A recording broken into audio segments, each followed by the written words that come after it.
Hello, today I'm going to show you how to make your Cora blouse out of a knit. So it's really fun doing all time consuming things like entre-deux and making your tassels and really sort of immersing yourself in that sewing process. Sometimes you just want something really fast, and that's when making your blouse out of a knit is just a fun, quick project. So I just thought I'd share with you what I'm wearing today. So this is a Molly tee. It's a bit chilly in Perth today, but I've got the heating on in my studio, so I'm not too bad.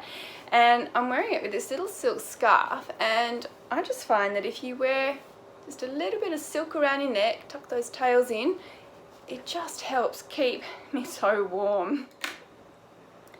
The colour of this jersey is kind of a strange one. It's like a non-colour almost. At first I thought it was grey, and then I thought maybe it was kind of mauve, slight mushroom overtones. So choosing a thread is kind of tricky. So I'm going to show you what I do. Here are some threads. So I've got two kind of mushroom colours, a khaki and a grey, and I've just laid a piece of the thread out across just to see which one kind of blends the best. And it's interesting because with each colour it kind of changes the feel of the colour of the actual fabric when it's laid on top. In a way, I think this khaki works well, but I've only got one roll of that, so I'm kind of drawn to either this grey or the mushroom, which I've got more of.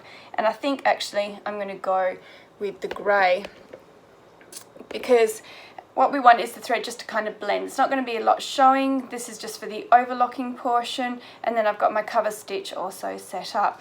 My cover stitch is in grey because I just have a few generic colours. I've got black, white, a sort of neutral colour and grey, so that it kind of blends with whatever colour I'm using. But for the overlocker, I think I'm going to go with grey as well. I thought I'd just share with you the kind of threads that I use on my machines. I have these regular overlocking threads, and I use that on my overlocker and also on my domestic machine. But for the cover stitch, I like to have a woolly nylon on the underneath thread, the one that's doing the chain stitch. And for the top two, I've got a specialist extra strong thread, because I find that with the cover stitch it will crack when it stretches if I don't use that combination of threads. So for the moment that's what I'm using, and I'm just going to show you too how I change the threads on my overlocker, because a lot of people are really scared about changing threads on their overlockers. So I'm just going to cut those threads and take off the ones I'm not using and pop on the grey. Then what I like to do is tie them together. Now these threads are going through the tensions, and two of them are going through the needle. So you want a knot that's going to slide easily through the openings and the needles and that kind of thing. So I use a reef knot rather than a granny knot, and that makes all the difference. And so I'm just going to tie each one of those into a reef knot. And you can tell when you've done a reef knot rather than a granny knot, because when you are done, and it's especially easy to see when you're using two colours, and I'll see if I can actually show you this. Can you see on my palm that after I've tied it, the grey tail is heading back to the grey and the black tail is heading back up to the black? So if I had done a granny knot, the black would be facing down to the grey and the grey back up. So it's worth having a little practice of how to tie your different knots, and I'm a huge fan of the reef knot. I just mixed up my threads there. Or did I? No, I didn't. Pop them back. And I'll just tie the last one.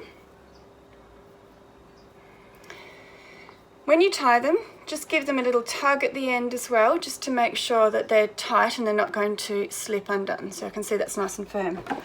Next, what I do is I like to just sew them through. So I'll just bring the camera over for that.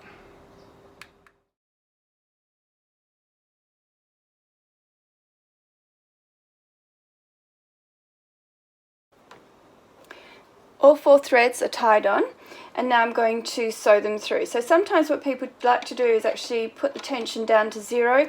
I don't bother with that, but I do like to hold firmly to the tail of the overlocking as it comes out of the needle. See how I'm wrapping it around my hand, keeping a nice steady tension. I'm not pulsing the sewing machine either, so that as it goes through everything, it's remaining steady and it's not sort of jerking. And there you can see I've just sewn through my changeover of thread, and you can see the knots as it goes down the chain. So how quick and easy is that? I promised you this would be a quick make, so while I'm going to actually speed up elements of the video to make it a bit more interesting for you, let's have a look at the time. There's the clock, and it's 11:30 in the morning. So I'm going to speed this up so you can watch me cut it out, and I'll talk you through the sewing process, but I think you'll find that this is pretty fast.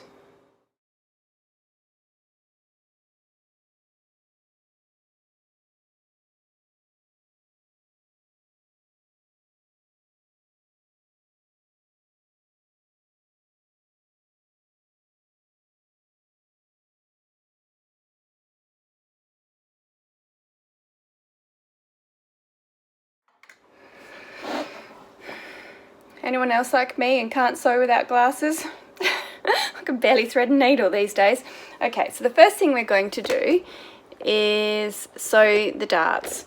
Now, when I made this out of the super thick knit, I eliminated the darts, but I think on the finer fabrics like this soft jersey or that open weave that I used, sewing the darts is still a really good idea because it just gives you that little bit of shaping over the bust, particularly for the larger cup sizes.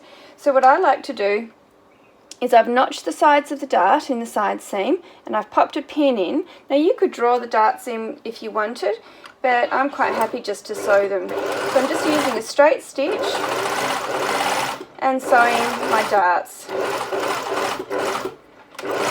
I can use a straight stitch on these because although I'm using a knit, there's not a lot of tension on the darts at that point. So you can see there's one dart done. Obviously sewing the darts on the wrong side, and I'll just sew the other.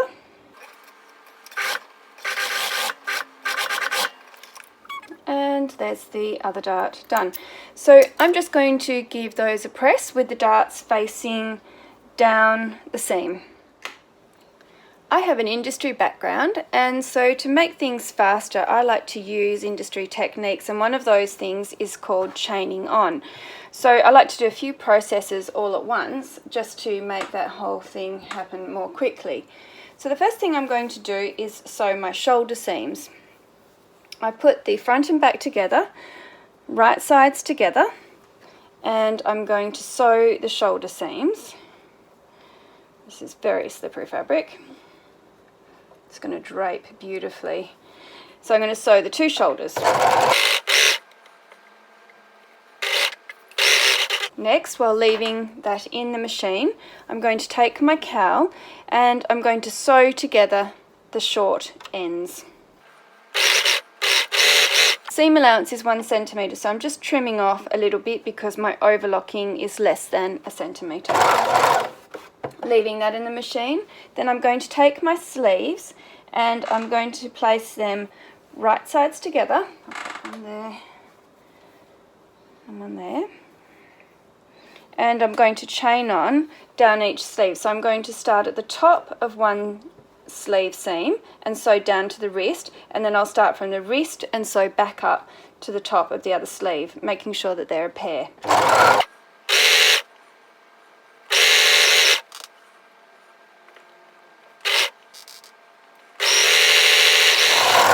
Having done that, I can just cut all the threads, and you can see that because I've chained on, I've hardly used any thread, and when I snip that, I'm not having a lot of thread wastage, and when you're doing a lot of sewing, that becomes really important. Next, I'm going to take my cowl section and I'm going to fold it together, right sides together. Now I should actually have marked my notches on the cowl, which I haven't done, so I'm just going to quickly do that.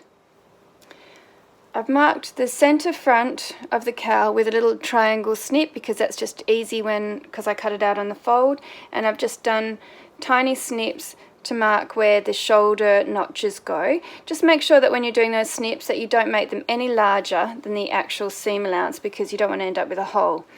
While I was doing that, I also pressed that center back seam of the cowl so it's nice and flat, and I'm folding that over, wrong sides together, and I'm going to use pins just to hold those in place. So I'm marking the center back with a pin, shuffling that around to the shoulder seam. Fortunately this knit isn't rolling too much, that can make life a bit challenging when that happens. I've got a shoulder seam, then I'm coming round to the center front, which has my little triangle snip notches.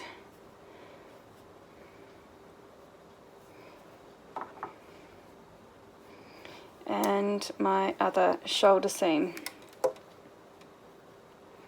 So that will be my cowl prepped and ready to sew onto the body of the blouse.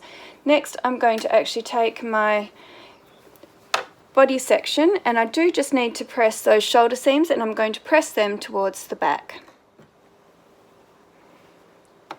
So those seams have been pressed. Now I'm going to take my cowl and I'm going to pin it to the body of the blouse. So I'm going to start off with the center back, so right sides together, pin that center back cowl seam to the center back notch on the body, and then I'm just going to work my way around, pinning those two shoulder seams in place.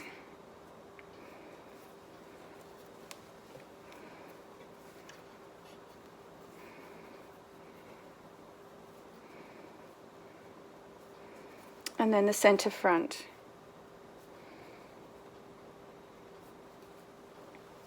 Now I'm going to overlock the cowl to the body of the blouse. So I'm going to start at the center back, and I'm actually starting just slightly off to the side. Lift the foot and put it in, and I'm just going to sew all the way around, and I will be just sort of checking as I go to make sure that I've got all three of those seam allowances matching so they don't slip out.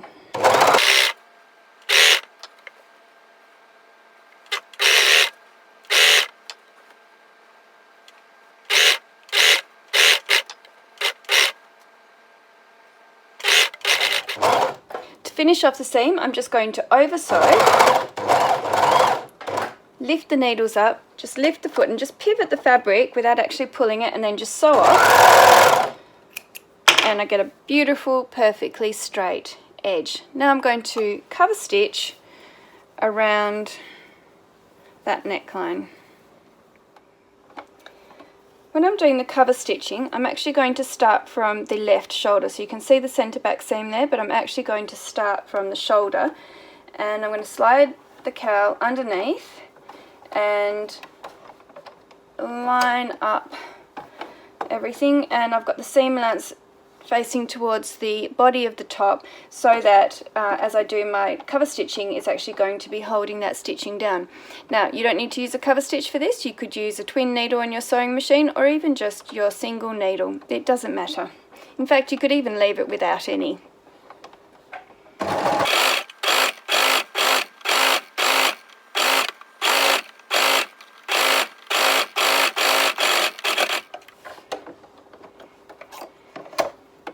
So I like to use this little tool. It's like a rounded end awl that a friend gave me, just to bring those threads out, and snip them and just sharply pull it out the back like so, and snip those threads. And there's my twin cover stitch. Now to overlock the side seams. When you're sewing the side seams, make sure you have right sides together. And just as with the sleeves, where I went down one side and back up the other, I'm going to do exactly the same on the side seam. So I'm lining up the underarm. I'm going to sew down the side to the hem, then from the hem back up the other side, chaining on.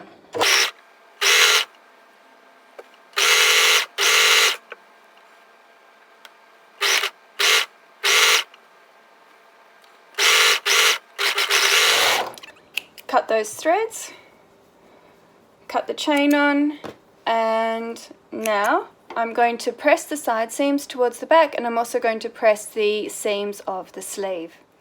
With my sleeves, I'm turning them the right way out, but I'm keeping the actual body of the blouse inside out. Now the first thing I'm going to do is look at my notches so that I can line up my sleeves correctly.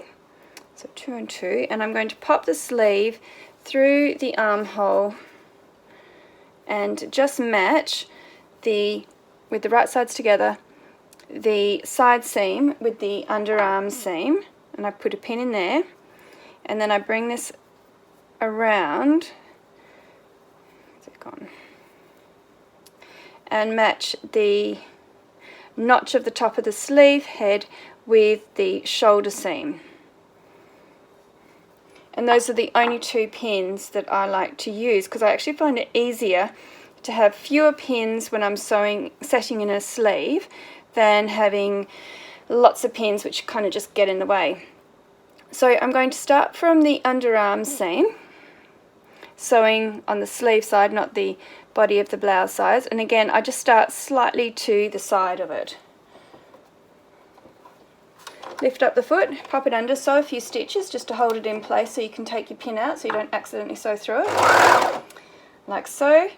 And then you just match your notches and sew all the way around.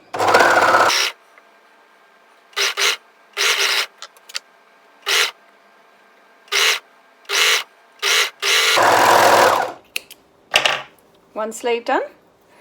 Now for the other, exactly the same process.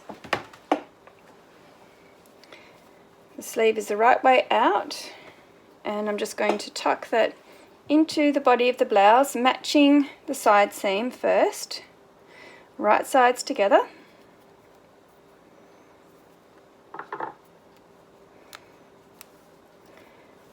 Matching the shoulder notch with the shoulder seam.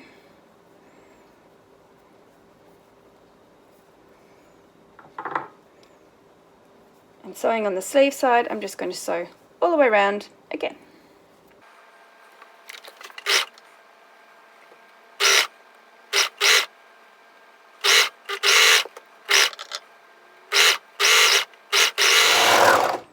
Second sleeve done. Now I'm going to hem the blouse using my cutter stitch. I'm turning up the hem of my blouse 4 centimeters, and what I could do, and I've shown you in other videos, is I actually draw the fold line using a friction pen or chalk or something that's going to erase. But I'm feeling pretty confident with myself today, so I'm just going to wing it. I'm going to pop it under, and what I like to do is just sort of come up a bit, look at my seam allowance, turn that up, and then this is sort of fairly sheer, so I can actually slightly see through. So the edge of the foot is going to run along the edge of the seam allowance, and I'm just going to sew all the way around.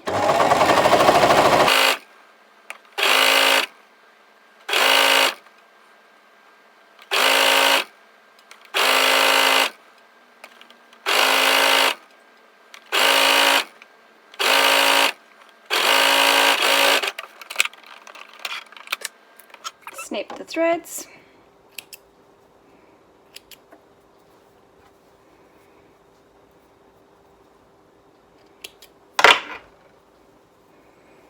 There's the hem sewn up. I'm glad I went with the grey. I think that's a really good match. Okay, so now I'm going to give that hem a press, and I'm ready to do the sleeves. Now either I could just hem these sleeves using the cover stitch, or I could make a channel to put elastic in. And I'm going to put elastic in, which means that I'm going to actually use my straight stitch machine to sew the casing, because if I was to use my cover stitch, I'm going to have this sort of awkward little section that I have to sort of sew over, and that just could look a little bit messy. Just going to overlock the sleeve edges. I said I would show you every step, so I'm not going to skip anything. This is in real time. And I'm overlocking on the right side of the sleeve. 1,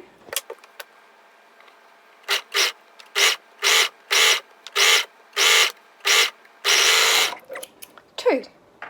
Now to hem the sleeves. I've cut 2 lengths of elastic. They measure 27 centimeters. So what I want is to be able to wrap the elastic around my forearm with a little overlap, but I'm not stretching because I just want it to create a little bit of gather without having sort of any tightness. I'll pop that to one side. Now I'm going to hem my sleeves. So again, I could draw on the seam allowance, and because my elastic measures 4 centimeters, I would actually make my hem 4.5 just to give me a little bit, because when you actually fold the fabric over the elastic, there is a slight thickness there which accounts for a couple of millimeters. So you really want to have enough to thread the elastic through without it sort of grabbing. I'm going to sew in the middle of the overlocking. So what I like to do is just a sort of quick and easy way is actually to fold over my seam allowance and just check that my elastic will fit, and it will. A little back tack, and then I turn the seam allowance up, and rather than using a ruler, I just use my elastic as my guide and just pop that on top and think, yep, that's good. Going around.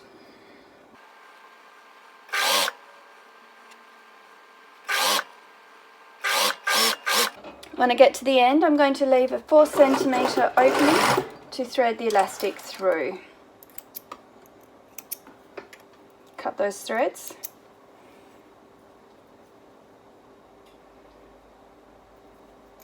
If I wanted to make it match the hem and the neck, I could actually sew another row of stitching so it looks like twin stitching even though it's not. But because it's got the gathers, I'm cool with how it's going to look. Now for the other sleeve.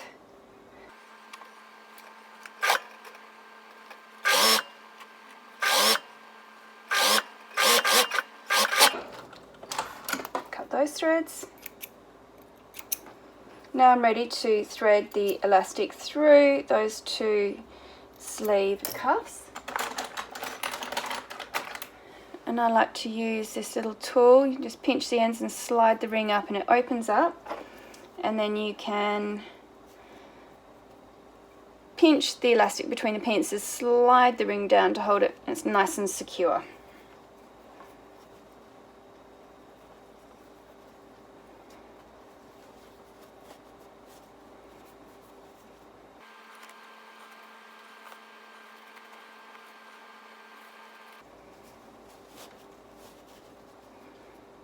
And then at the end, just slide the ring up. You'll notice I've really pulled that so that I can get a nice easy overlap. So I'm just going to overlap that and sew it in a zigzag or a giant N. It doesn't matter if closing the elastic is a little bit messy because that's all going to be concealed, but there's the N. So now I'm just going to shuffle that elastic back into that cuff channel. And I don't want to distribute the gathers quite yet because I want to close that opening without sewing through the elastic, and that's going to be easier to do if I don't arrange those gathers yet. So now I'm going to close that opening.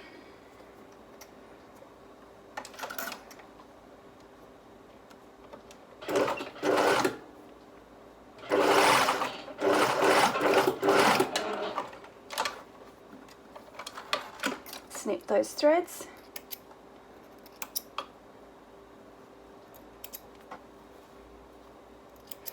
Now I'm just going to shuffle that around. Oops, not the camera. so, and you can see I've just got a really little bit of gathering, but I just think that's a really pretty finish. So now I will do the other sleeve.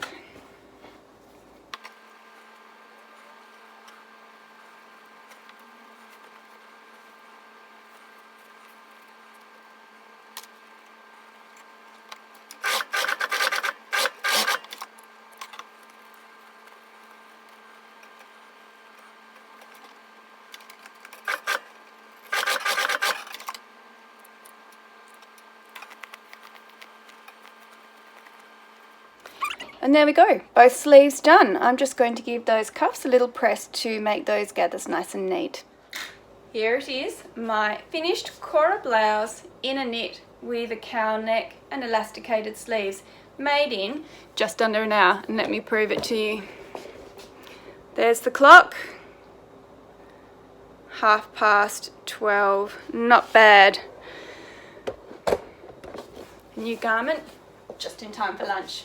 So I like to pull the sleeves up a bit so I get that kind of blousing with the elastication, and sometimes I like to do the French tuck like you've seen me do, but with high-waisted jeans like this I actually like to tuck it in because they're pretty high-waisted, and I think that just looks really nice and it just sort of gives me a bit of definition. I self-drafted these jeans, and the great thing about sewing for yourself is that you can make things fit. I can never buy ready-to-wear jeans to fit my shape, but sewing for yourself normalises your shape, don't have to feel like you're strange. So I really hope you give this a go. Please tag me and share your makes because I love seeing what you do as well. As always, have fun sewing.